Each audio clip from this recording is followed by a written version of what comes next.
Saudara-saudara kaum muslimin rahimakumullah. Pantas ketika Imam Ali ditawarkan orang, ya Ali, kalau kepadamu disuruh pilih ilmu atau harta, kau pilih mana? Ya jelas pilih ilmu dong. Kenapa? Pertama, ilmu kalau kita berikan kepada orang lain tambah, tapi harta kalau kita berikan kepada orang lain kurang. Saudara punya uang 10.000, dibagi orang 5.000, jelas uang saudara berkurang. Tapi saudara punya ilmu diberikan kepada orang lain bisa, saudara pun makin mantap. Tidak lantas jadi bodoh karena ngajarin orang. Saudara bisa Fatihah lalu mengajarkan orang Fatihah, orang bisa, saudara pun makin hafal.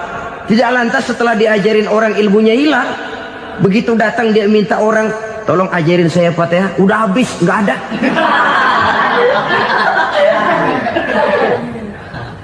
Yang kedua kata Imam Ali, ilmu menjaga kita. Kalau harta kita yang harus jaga. Makin banyak ilmu makin terpelihara diri seharusnya. Tetapi makin banyak harta makin bingung kita jaganya. Sampai kadang-kadang kalau perlu seluruh keliling rumah dipasangi alarm. Belum cukup disewakan anjing besar-besar, pasang di depan pintu, awas anjing galak. Masih belum cukup juga cari centeng tukang-tukang kepruk jaga rumah. Masih terasa belum aman, padahal rumahnya dikelilingi tembok besar. Di balik tembok ada pintu-pintunya tebal. Di balik pintu itu terbuka masuk kamar, kamar pun ada pintunya, pintunya pun kuat. Masuk ke dalam kamar ada lemari, lemarinya pun pintunya kuat, dikunci, kuncinya pun kuat. Tapi terhadap seluruhnya yang timbul cuma sekedar was-was saja. Kesimpulannya sekali lagi, tanpa harta orang memang sulit untuk bahagia. Tapi harta semata-mata tidak merupakan jaminan orang akan bahagia. Dengan hati yang luas, itu modal utama untuk mencapai kebahagiaan hidup. Orang yang hatinya luas, saudara-saudara, punya hati yang lapang, melihat kenyataan hidup ini, dia bersyukur senantiasa kepada Allah. Lantas tidak timbul hasud dan iri hatinya. Oleh karena itu jiwanya selalu lapang. Kalau tidak, cupik hati namanya. Dangkal pandangan, tidak senang melihat orang lain dapat nikmat, dan itu sering dijadikan contoh. Kalau orang yang lapang dada, dia lihat tetangganya beli TV baru, dia berkata, alhamdulillah ya, tetangga kita beli TV, mudah-mudahan kita bisa ikut nonton. Lapang dadanya. Tapi orang yang sempit hati, lihat tetangga beli televisi, meriang. Enggak dia apa-apain, meriang. Besoknya dengar tetangga beli motor, makin sakit, ke rumah sakit. Lalu di rumah sakit dengar tetangganya beli mobil, mati. Disiksa oleh perasaannya sendiri. Orang kalau hati sudah sempit dalam hidup, kemanapun dia pergi, sempit rasanya medan kehidupannya. Kemudian kita melihat juga ada orang yang menilai bahwa bahagia itu katanya kalau punya kedudukan yang tinggi, pangkat yang agung, wibawa yang besar. Mungkin betul, tapi mungkin juga tidak. Bergantung kepada hati orang yang punya pangkat itu. Sama dengan harta tadi. Harta akan membawa bahagia kalau dia jatuh ke tangan orang yang berhati lapang. Tapi harta akan jadi bencana kalau jatuh ke tangan hati orang yang sempit. Pangkat akan membawa bahaya kalau jatuh di tangan hati orang yang sempit. Lebih dari itu, kenyataan mengajarkan kepada kita bahwa ternyata pangkat dan jabatan tidak selamanya memberikan kebahagiaan dalam kehidupan. Bahkan resikonya kelewat besar. Beberapa bukti kita bisa ambil dari para pemimpin dunia yang menjadi korban lantaran pangkat dan jabatan yang disandangnya.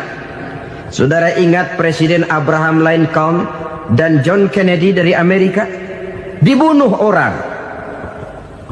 Park Chung-hee dari Korea Selatan, Ziaur Rahman dari Bangladesh, Anwar Sadat dari Mesir, terakhir Indira Gandhi dari India, menjadi korban dari pangkat dan jabatan yang disandangnya dari orang-orang yang tidak senang dia memegang jabatan itu. Dia akan mudah mengundang bencana, sehingga pantas kalau seorang presiden terkemuka Amerika, Harry Truman namanya, dia mengatakan jabatan presiden itu, kata dia, seperti orang nunggang macan, naik macan. Harus kita taiki, kalau enggak dia bakal nerekam kita, ngeri katanya. Adapun orang yang hatinya lapang, kalau dia menerima pangkat dan jabatan, dianggapnya itu satu kesempatan untuk berbuat baik. Tapi orang yang berhati sempit, menerima pangkat dan jabatan, bukan kadang-kadang menerima, malah berusaha setengah mati mencapai dengan segala cara. Kalau perlu jilat atas, jilat atas. Jadi golongan sumuhun dawu. Jadi kelompok kulon nuwun, yes sir, yang kerjanya cuma oke bos. Kalau perlu jilat atas, jilat atas. Kalau perlu injak yang bawah, injak yang bawah. Perlu sikut kiri kanan, sikut kiri kanan. Yang penting pangkat dapat, jabatan dapat. Orang yang semacam ini, kalau sudah mempunyai pangkat dan jabatan, biasanya dia tidak menganggap itu sebagai amanah, tidak menganggap sebagai kesempatan berbuat baik, tapi malah kesempatan untuk memperturutkan hawa nafsunya yang dilatar belakangi oleh kesempitan hatinya tadi. Apalagi kalau orang memperoleh pangkat karena banyak mengeluarkan uang. Seakan-akan pangkat dan jabatan itu sekarang macam proyek, pakai tender.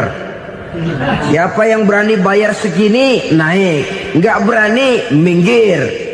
Padahal logikanya, kalau orang mencapai satu jabatan karena banyak mengeluarkan uang, hampir bisa dipastikan bahwa setelah jabatan itu dia pegang, langkah pertama yang akan dilakukannya ialah berusaha bagaimana uang yang dia keluarkan supaya kembali. Ya paling kurang pulang modal dulu dong.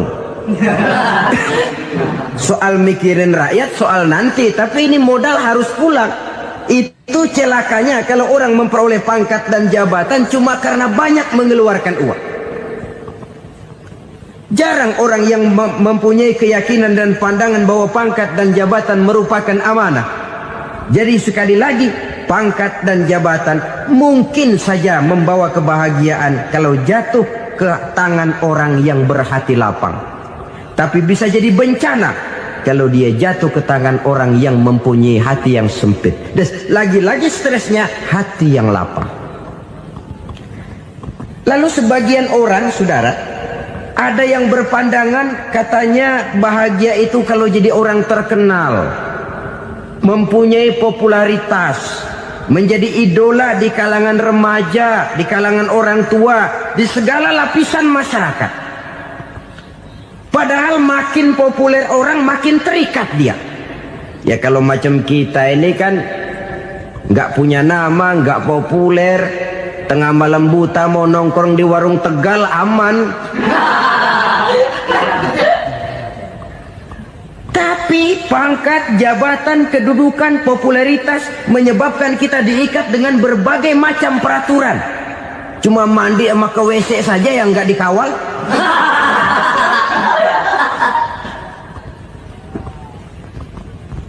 Benarkah popularitas, ketenaran membawa kebahagiaan?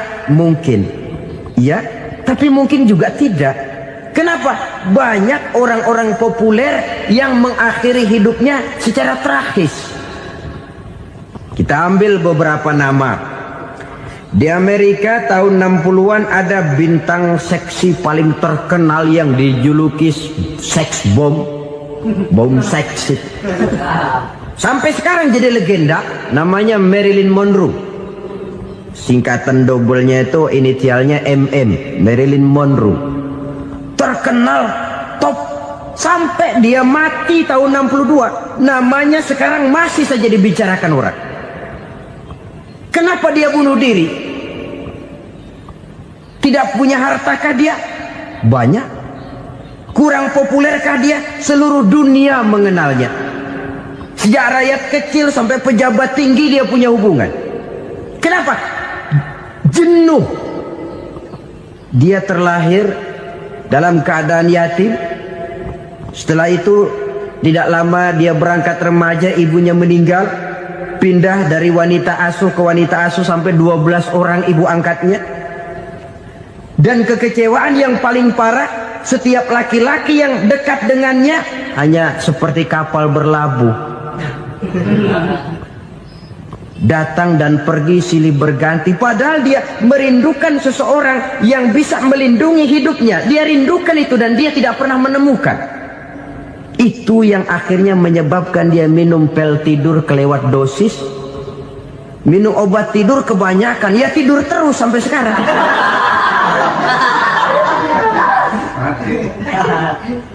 Dia mengakui, saya telah memiliki ketenaran, tapi saya tidak pernah hidup dalam ketenaran itu. Saya pandai main sandiwara, tapi saya ingin hidup dalam alam yang real sebagaimana umumnya orang. Itu yang dia rindukan. Menyusul jejak yang namanya Marilyn Monroe ini, Billie Holiday, saudara kenal tentu. Di rumah sakit dirawat. Dia juga minum obat overdosis, mati lagi. Jimi Hendrix minum obat tidur overdosis kelewat batas, mati lagi. Lalu yang menghanyutkan diri di danau, Janis Joplin dan Brian John. Ini orang-orang populer, orang-orang terkemuka yang mengakhiri hidup secara tragis. Bukan karena tidak terkenal, mungkin karena sudah saking terkenalnya. Contoh paling belakangan, Bruce Lee. Wah, ini tukang-tukang kepruk tentu kenal siapa dia. Sampai sekarang pun tabir kematiannya masih merupakan misteri. Dan yang masih hidup juga menunjukkan gejala yang aneh. Michael Jackson, rumahnya di Beverly Hills itu dijaga sedemikian rupa, dan dia selalu curiga kepada setiap makanan harus steril, bersih dari segala macam kimia. Kemana dia pergi, itu tukang-tukang kepruk sudah selalu menjaga dan mengawal, dan dia seakan takut menunjukkan mukanya yang asli. Hingga kalau tampil ke tengah di luar show, dia kadang memakai pakaian yang tidak menunjukkan dia yang sebenarnya. Takut dikenali orang. Ternyata popularitas sering jadi momok yang meracuni kehidupan manusia. Oleh karena itu, benarlah junjungan kita pada saat beliau mengajarkan orang akan bahagia kalau dia mempunyai hati yang lapang. Nah, sekarang masalahnya untuk mendapatkan hati yang lapang, caranya bagaimana? Kita kembali kepada konsep Quran. Allah mengajarkan, ala inna bizikrillahi tatmainnul qulub. Ketahuilah bahwa dengan banyak mengingat Allah, hati akan tenang, jiwa akan lapang. Dengan kata lain, dekat dengan agama, merasakan kehadiran Allah dekat dalam hidup. Itu muara pertama untuk mencapai hati yang lapang. Ala inna bizikrillahi tatmainnul qulub. Jangan macam orang sekarang ingin mendapatkan ketenangan lalu tapak di puncak gunung, di gua-gua, di tempat sepi. Iyalah kalau nggak ada ular. Kalau tergigit ular berbisa, ketenangan belum, mati jelas itu. Islam positif untuk mendapatkan ketenangan. Ala inna bizikrillahi tatmainnul qulubi. Bahwa ketahuilah bahwa dengan banyak mengingat Allah, hati akan tenang, jiwa akan lapang, nuansa pikiran akan luas. Karena yang namanya bahagia ada dimanapun manusia berada. Di kampung ada bahagia, di kota ada bahagia. Di ngarai, di lembah, di gunung, di hutan, di lautan, di angkasa luar, dimanapun bahagia itu ada kalau kita bermodalkan hati yang lapang ini. Dan hati akan lapang kalau kita dekat dengan agama. Dekat dengan harta buat sementara hati mungkin tenang, tapi ketenangan yang relatif dan temporer. Apalagi orang tiap kali tambah harta, tiap kali tambah rencana. Itu wajar. Mungkin sebelumnya saudara berpikir, kalau punya duit 5.000 enak nih. Begitu punya duit 5.000, aduh sayang kalau 10.000 aja. Tiap kali tambah harta, tiap kali lain rencana. Makin banyak rencana, makin menjauhkan kita dari yang namanya ketenangan. Padahal ketenangan merupakan unsur utama untuk mencapai bahagia. Dan ketenangan itu bermuara dalam hati manusia. Tengoklah kehidupan ini. Orang yang banyak harta dengan orang miskin, berbedakah rasa sakit yang mereka tanggungkan? Rasanya tidak. Walaupun si kaya tidur di kasur empuk berselimutkan sutra mahal, sementara si miskin meringkuk di balai bambu yang keras dan kasar. Apabila maut datang, dia juga tidak pernah pilih bulu. Maut datang menjemput si kaya di singgasana keemasannya, dikelilingi oleh para pengasuh, dayang dan idang serta para pengawal. Dan maut pun datang menjemput si miskin papa, sehingga ia tergelepar di tepian jalan. Kedua-duanya bernama mati. Kalau nyata bahwa sakit yang ditanggung si kaya tidak beda dengan sakit yang ditanggung si miskin, bukan harta semata yang membuat orang bahagia. Hati yang tenang, jiwa yang lapang penuh kedamaian, karena banyak berzikir dan mengingat Allah, itu merupakan modal utama untuk mencapai sesuatu yang bernama bahagia.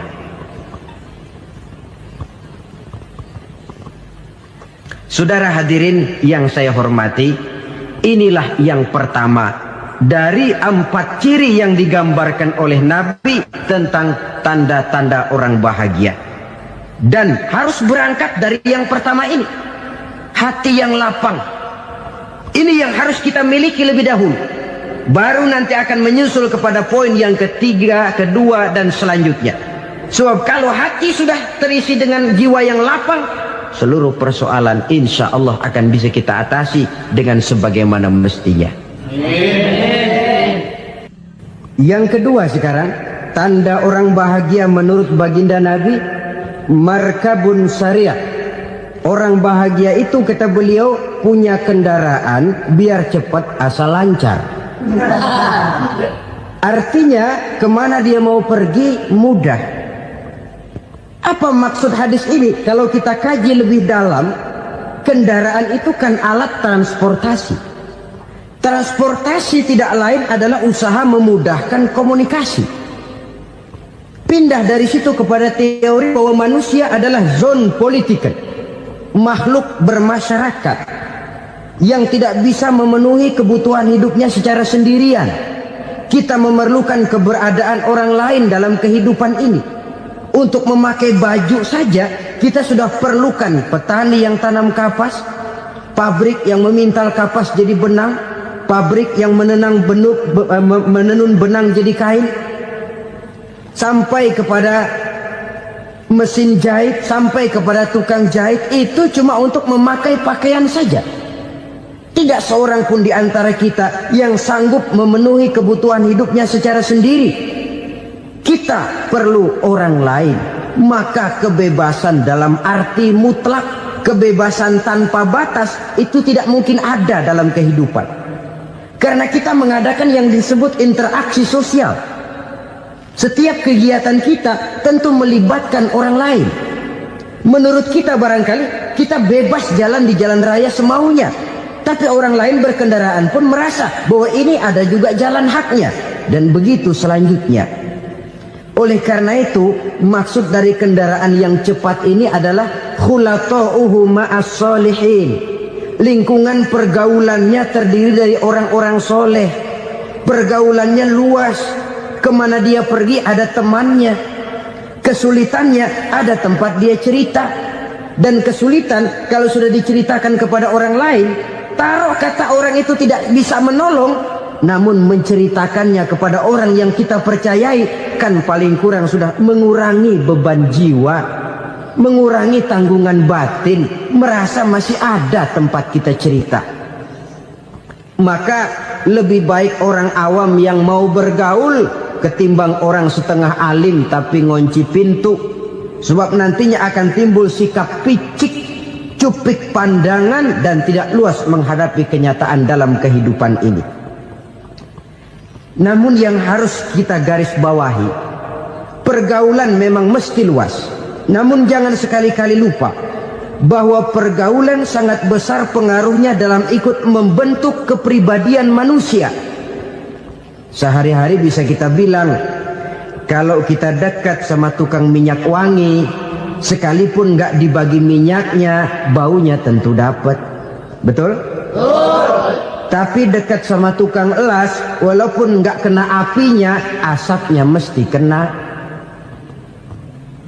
Kalau Syauqi mengatakan lebih jelas lagi, man asyaral asyrafa asa musyarrafan wa muasyiral anzali ghairu musyarrafin.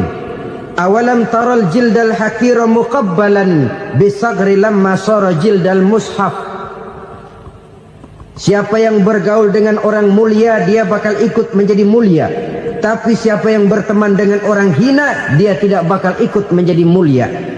Tidakkah kau lihat, kata Syauqi, kulit kambing yang hina pun dicium orang ketika menjadi kantong Quran. Kulit kambing hina, kalau dia sendirian gak ada yang mau cium. Tapi begitu dia bergaul dengan Quran, menjadi kantong Quran, dipakein minyak wangi, ditaruh di tempat yang tinggi, mau diambil dicium dulu, dibawa dengan penuh hormat dan hati-hati. Kulit kambing yang hina lantaran berteman dengan Quran, numpang mujur. Tapi coba lihat kalau kulit kambing berteman dengan kayu, jadi beduk, habis. Zohor dikemplang, asar dipukul.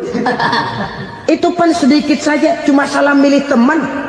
Yang temannya Quran dihormati orang, yang temannya kayu lantaran jadi beduk, gelap-gelap subuh orang udah kemplangin.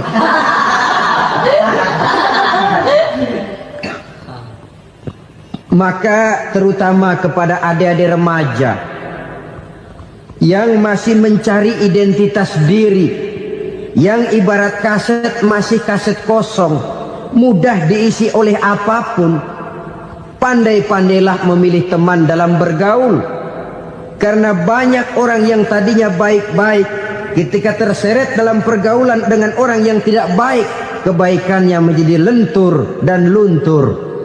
Tapi berapa banyak bajingan-bajingan tengik, orang-orang yang berlumur noda dan dosa, tiap hari melakukan maksiat, namun bergaul dengan orang yang baik-baik, pada akhirnya sedikit demi sedikit beringsut dan berangsur dia terbiasa mengikuti kebaikan-kebaikan. Saya tekankan ini kepada remaja karena mereka masih mencari identitas diri. Apa yang mereka lihat mereka mau, apa yang mereka dengar mereka ingin tahu. Coba lihat kehidupan remaja. Pulang nonton film Rambo, pengen jadi Rambo, gagah, maunya belekai melulu. Pulang nonton film Superman, pengen bisa terbang. Pulang nonton India, nyanyi melulu. Wajar, mereka masih mencari identitas diri. Saya ini sebenarnya siapa? Lingkungan, pergaulan akan membentuk itu. Karena itu pandai-pandailah bergaul, karena ia sangat besar pengaruhnya dalam ikut membentuk kepribadian manusia. Apalagi sifat yang jelek lebih cepat menularnya ketimbang sifat yang baik. Sifat yang baik, watak yang soleh itu lambat sekali untuk menular. Tapi yang tidak baik, kan prosesnya mah kalau remaja biasanya mula-mula dengar. Karena dengar lalu pengen tahu. Karena pengen tahu lalu ngeliatin. Begitu ngeliatin kan pengen nyobain. Setelah nyobain ketagihan. Nah, ini prosesnya. Yang namanya ganja, morfin, narkotik, awalnya kan begitu. Mula-mula dengar, katanya kalau sudah fly to the sky, sudah melayang ke langit, katanya disitulah puncak kebahagiaan. Mulanya cuma dengar. Karena dengar pengen tahu. Karena pengen tahu lalu ngeliat, kumpul sama orang yang suka ngeganja. Setelah ngeliat Nah, pengen ngerasain. Begitu ngerasain, enak juga. Ketagihan. Kalau sudah ketagihan jadi penyakit kronis, bisa merembet kepada yang lain. Iya, kalau orang tuanya mampu untuk beli morfin, beli ganja. Kalau tidak kan pikirannya ngayap. Jemuran siapa ya gue sambet. Timbullah perbuatan-perbuatan negatif yang bermula dari salah pergaulan. Apalagi buat adik-adik remaja yang tinggal di kota-kota besar, yang pengaruh budaya, pengaruh kesenian, pengaruh struktur kehidupan yang nampak makin individualistis, di mana persaingan tajam, tensi ekonomi tinggi, orang mudah mengalami stres. Pandai-pandailah dalam bergaul, sekali lagi, karena ia sangat besar pengaruhnya dalam ikut membentuk kepribadian manusia. Orang bahagia punya kendaraan yang cepat, artinya punya pergaulan yang luas, dan lingkungan pergaulannya terdiri dari orang-orang yang soleh. Kemana dia pergi ada teman, kesulitannya ada tempat dia cerita. Tapi kalau sudah menyendiri, hidup sendiri, kesulitan dipikiri sendiri, bisa mati belum waktunya. Tidak ada tempat berbagi rasa, tidak ada tempat bercerita, tidak ada tempat mengurangi beban dalam kehidupan.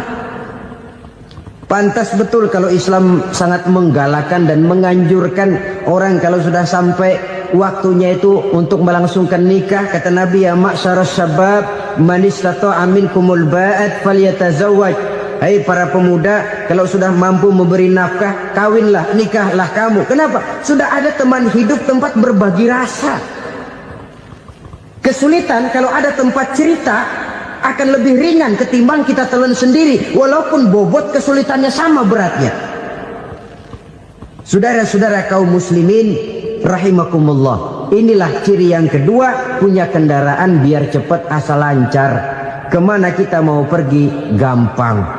Dengan kata lain, setelah hati yang luas, pergaulan yang luas. Dua.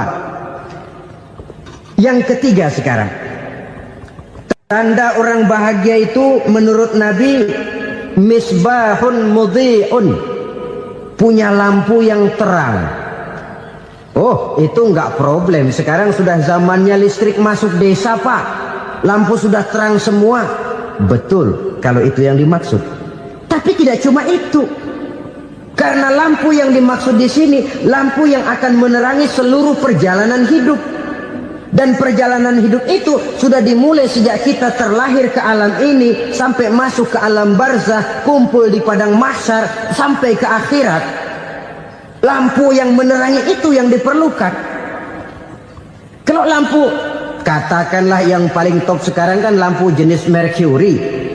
Taruhlah itu di rumah kita, dia cuma menerangi rumah kita, menerangi hati pun tidak sanggup. Bila kita masuk ke alam barzah, alam kubur, sanggupkah si Mercury yang begitu terang menerangi alam barzah kita? Tidak sanggup lagi. Sanggupkah lampu yang ratusan watt, bahkan puluhan ribu watt menerangi kehidupan di padang mahsyar? Tidak akan sanggup lagi. Kalau demikian, yang dimaksud lampu yang terang di sini apa? Tidak lain amal soleh, kebajikan yang kita lakukan dalam hidup. Itu yang akan jadi lampu penerang. Di dunia nama kita akan terang. Jasad kita boleh hancur terkubur tanah, tapi nama kita akan dikenang orang. Begitulah kalau orang meninggalkan kebajikan dalam hidup seperti sekarang. Ribuan orang tiap saat berziarah ke kubur Imam Syafi'i, ke kubur Imam Malik, ke kubur Imam Ghazali, ke kubur orang yang baik-baik, orang yang soleh-soleh. Kebajikannya yang ditinggalkan, yang mengukir namanya dengan tinta emas. Sehingga saudara sudah terbaring di alam kubur, orang lewat, Allah, ini kuburannya Fulan bin Fulan, dulu ini kebaikannya Masya Allah, saya ikut merasakan. Mari kita mampir sebentar, kita Fatihah. Mohon disampaikan Allah pahalanya kepada almarhum. Al-Fatihah. Itu kalau orang baik-baik. Lalu saudara tanya, Pak, orang mati dikirimin Fatihah apa nyampe pahalanya? Saya jawab, kalau saudara nggak percaya, mati dulu dah. Nanti saya Fatihain, tungguin di sana. Umpama nggak sampai, balik lagi kemari. Sekarang ini kan maunya otak-otakan saja. Kalau nggak masuk otak, nggak percaya. Padahal alam gaib itu nggak bisa diotak-otakin. Sama saja dengan saudara pernah dengar cerita kapal tanpa emas tenggelam kan? Pernah nggak? Di mana? Ya, di laut Masalembo. Begitu ke tanpa emas tenggelam, ratusan penumpang itu terjun ke laut, dipermainkan gelombang, berjuang menghadapi maut itu. Orang lagi timbul tenggelam di lautan, dihantam ombak, kita tengokin pakai helikopter. Pak, lagi timbul tenggelam ya? Iya, tolongin. Jangan khawatir Pak nih, saya kirim intan Pak, harganya 10 juta. Kira-kira orang yang timbul tenggelam di laut seneng nggak? Tidak. Kan mahal toh intan 10 juta. Kenapa dia nggak senang? Karena intan 10 juta dalam kondisi seperti itu tidak sanggup menyelamatkan dia. Dia akan girang kalau dikirimin ban mobil bekas, dikirimin papan terentang atau bambu. Intan yang 10 juta dia nggak girang. Ban mobil bekas yang 1000 perak, tuh pegang, itu yang dia girang betul. Inilah sebabnya Nabi berkata, mal mayyitu fi qabrihi illa kal ghariqil mutaghawwis. Orang yang meninggal di alam kuburnya seperti orang timbul tenggelam di lautan. Yantaziru da'watan min ahli, menunggu doa dari keluarganya yang masih hidup. Duh, bapak saya sudah meninggal, saya sayang benar sama dia.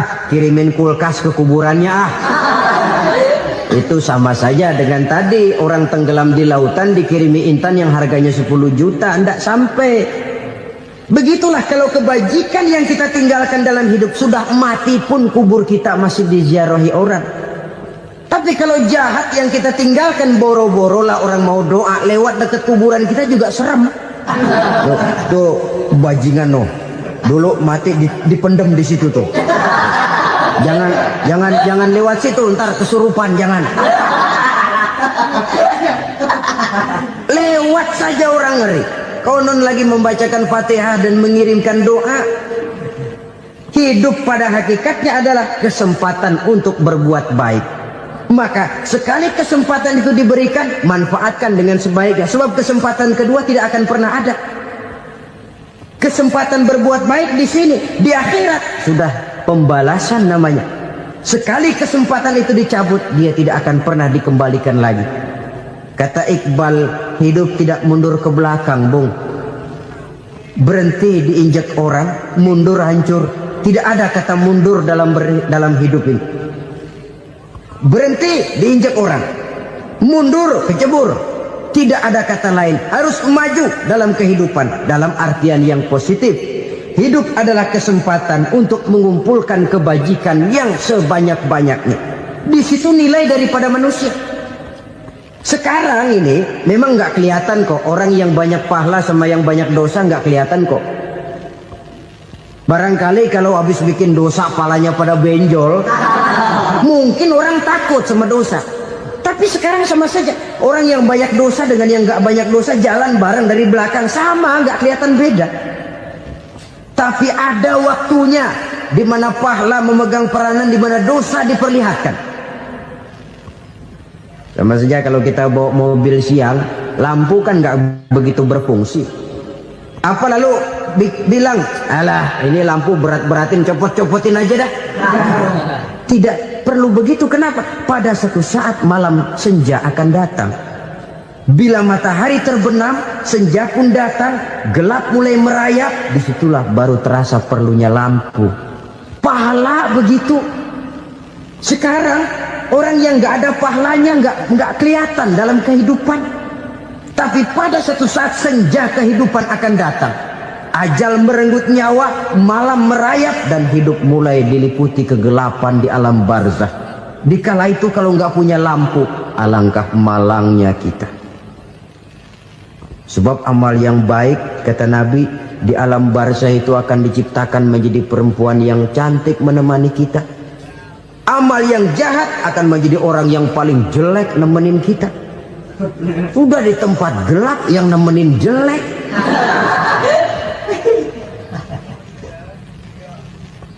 Kaum muslimin rahimakumullah. Kalau demikian masalahnya, tergantunglah kita pandai memanfaatkan waktu. Al-waktu kasayf. Waktu itu cepat sekali. Yang namanya waktu itu tahu-tahu. Tahu-tahu udah tahun 87. Tahu-tahu udah begitu. Tahu-tahu yang kemarin anak-anak sekarang udah pada punya anak. Tahu-tahu saja itu. Begitu cepat waktu berlalu. Kalau tidaklah pandai kita memanfaatkannya, akan rugi kita. Nabi bersabda, "Man kana yaumuhu khairun min amsihi fahuwa rabih." Barang siapa yang hari ini lebih baik daripada hari kemarin, itu orang untung. Hari ini lebih baik daripada kemarin. Bulan ini lebih baik dari bulan kemarin. Tahun ini lebih baik dari tahun kemarin. Itu orang yang beruntung. Tahun kemarin sembayangnya maghrib doang, sekarang udah tambah isya. Tahun kemarin cuman Idul Fitri aja ngancem bener, sekarang udah tambah Jumat, lalu tambah lagi maghrib, tambah lagi isya, dan selanjutnya. Hari ini lebih baik daripada kemarin, itu orang yang beruntung. Wa man kana yaumuhu mislu amsihi fahuwa khasir. Lalu barang siapa yang hari ini sama saja dengan hari kemarin, itu orang rugi. Hari ini sama dengan kemarin, rugi itu. Bulan ini begitu, bulan kemarin begitu. Tahun ini begitu, tahun lalu juga begitu. Rugi itu orang. Rugi apa? Rugi umur. Umur tambah, amalan gak pernah tambah. Dan saya pikir lebih merupakan azab ketimbang nikmat kalau orang dikasih panjang umur cuma untuk numpuk dosa. Mending mana? Panjang umur banyak dosa sama pendek umur dikit dosa? Mending mana? Mending mana? Ya, paling mending tentu panjang umur banyak pahala. Tapi kalau tidak, sekali lagi, lebih merupakan azab ketimbang nikmat kalau orang diberikan panjang umur tapi cuma untuk sekedar menumpuk dosa. Kehilangan kesadaran bahwa dunia bukan terminal akhir dari satu perjalanan. Dia cuma halte di mana kita berhenti sebentar untuk menuju kepada terminal yang hakiki. Saudara-saudara kaum muslimin rahimakumullah. Inilah lampu yang akan menerangi kehidupan. Amal yang kita lakukan di dalam kehidupan. Jadi yang dimaksud dengan lampu yang terang, kebajikan yang kita kerjakan dalam hidup. Nah, setiap orang di awal tadi saya bilang ingin bahagia. Bahagia itu kan hakikatnya kumpulan senang dan selamat. Senang, selamat. Apa bedanya? Senang tapi tidak selamat, nggak bahagia. Selamat tapi nggak senang, nggak bahagia orang. Contoh, kalau orang korupsi, duitnya banyak, senang dia, tapi keselamatannya. Ada tentara baris di samping rumahnya udah bingung, padahal tentara latihan. Tentara cuma latihan, dia bingung. Senang, tapi karena keselamatannya tidak terjamin, dia tidak bahagia. Sebaliknya pegawai negeri jujur benar, cuma segaji-gajinya. Selamat, nggak korupsi, tapi melarat, ya nggak bahagia juga, kurang senang. Kesenangan dan keselamatan untuk dunia saja, ya sekali lagi. Kalau cuma sekedar untuk dunia saja, bisa dibeli pakai uang. Bisa dibeli pakai uang. Saudara ingin selamat, bisa dibeli pakai uang. Saudara ingin senang, bisa dibeli dengan uang. Tapi setelah mati, masuk ke alam barzah, habis kekuasaan uang. Nggak bisa lagi beli keselamatan pakai uang. Tidak mungkin lagi membeli kesenangan dengan uang. Di situ pahala yang megang peranan. Makin banyak pahala, makin banyak saham untuk membeli kesenangan dan keselamatan, untuk memperoleh yang namanya bahagia. Dan jangan lupa loh, di alam barzah kita nggak sebentar, menunggu datangnya kiamat. Loh iya, kalau kita begitu dikuburin terus kiamat datang, untung. Tapi kalau masih harus 1000, 2000, puluhan ribu tahun yang akan datang, dalam satu penantian yang begitu lama, tanpa saham untuk memperoleh kebahagiaan. Satu kemalangan yang tidak ada pernah putus-putusnya. Janganlah tergelincir oleh kebahagiaan sebentar yang menipu dengan mengorbankan kebahagiaan hakiki yang berjangka panjang. Apa artinya senyum sejenak kalau harus ditebus dengan tangis seumur hidup? Biarlah kita minum jamu, pahit memang, getir memang, tapi kan besok badan sehat. Daripada sekarang minum sirup, manis memang, enak memang, tapi bibir pada jontor besoknya. Sirawan, batuk, nggak karu-karuan. Banyak orang tertipu oleh kesenangan yang sebentar. Padahal laisa kullu ma yalma'u zahaban. Belum tentu semua yang berkilat itu emas. Belum tentu semua yang gemerlap itu intan. Karena itu marilah manfaatkan kesempatan yang diberikan Allah ini untuk mengumpulkan kebajikan yang sebanyak-banyaknya. Yang terakhir sekarang, yang keempat, tanda orang bahagia kata Nabi. Zaujatun salihah. Orang bahagia itu tanda yang keempat kata Nabi, punya istri biar cakep asal taat. Sudah surga itu sudah. Cakep taat. Istri kayak gitu, kalau belum mati jangan dikuburin dulu. Sudah cakep taat lagi. Tapi kadang-kadang enggak, udah jelek ngadat melulu. Apa yang mau dipilih? Sebab itu Quran mengatakan istri pakaian untuk suami, suami pakaian untuk istri. Kenapa suami istri diibaratkan pakaian? Alangkah tingginya gaya bahasa Quran ini. Suami istri teman hidup, hidup perjalanan panjang. Sejak kita dalam rahim sudah ada hidup kan di sini. Sampai ke alam dunia, masuk ke alam barzah, kumpul di padang mahsyar, sampai menuju akhirat, itu perjalanan hidup. Carilah istri atau suami teman hidup yang membawa manfaat tidak hanya kehidupan di dunia ini, sampai di alam barzah, sampai di padang mahsyar. Suaminya mungkin meninggal lebih dulu atau istrinya mungkin meninggal lebih dulu, tapi suami atau istri yang masih hidup berbuat kebajikan. Suami saya meninggal, ada hartanya, saya sedekahkan, niat pahala untuk almarhum suami saya. Ini teman hidup. Tidak dibatasi dan tidak bisa dipisahkan oleh maut sekalipun. Zohirnya mungkin pisah, badannya mungkin pisah, tapi hatinya, jiwanya, kebersamaannya dalam menghadapi kehidupan. Karena itu, saudara-saudara, bahasa Quran indah. Suami istri diibaratkan seperti pakaian. Apa fungsi pakaian? Pertama, pakaian jadi kebanggaan. Artinya suami harus menjadi kebanggaan istri, istri harus jadi kebanggaan suami. Yang kedua, pakaian itu kan fungsinya menutup aurat. Artinya sesama suami istri harus saling menjaga kekurangan masing-masing. Jangan malah sesama suami istri saling membongkar rahasia dan aibnya sendiri-sendiri. Istrinya diceritain jeleknya di mana-mana, atau suaminya dibongkar rahasianya di pasar umum. Itu sudah tidak lagi berfungsi sebagai pakaian. Kenapa semua ini diperlukan?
Allah.